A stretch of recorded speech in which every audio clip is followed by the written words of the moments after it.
Okay guys, Assalamualaikum dan selamat datang ke YouTube channel Sewa Kamera TV.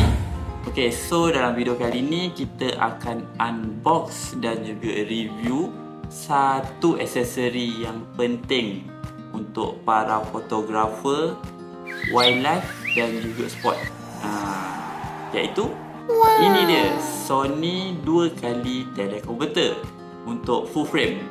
So kita nak check sama ada betul ke teleconverter ni zoom 2 kali ganda tanpa mengganggu kualiti gambar, tanpa menjejaskan kualiti gambar.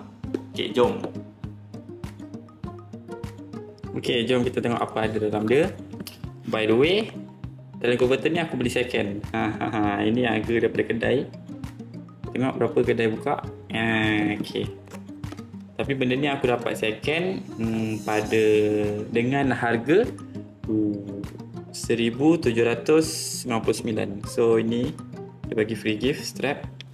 Okay, ni receipt. Okay, kita keluarkan dulu. Okay, habis. Okay, so ni macam biasa lah,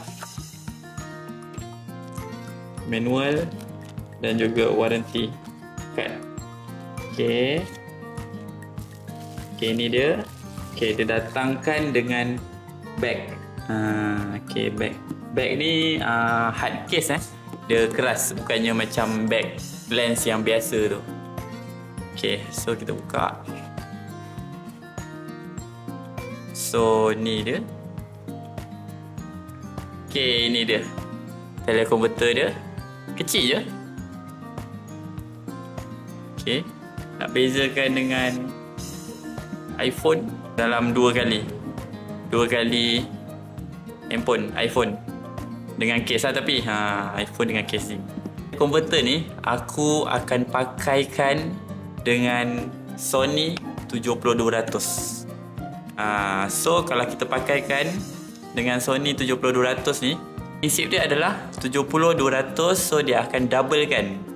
So nanti akan jadi 140 ke 400. Dan bukaan aperture dia 2.8, dia akan kecilkan lagi, dia akan double, dia akan jadi ke 5.6 fix.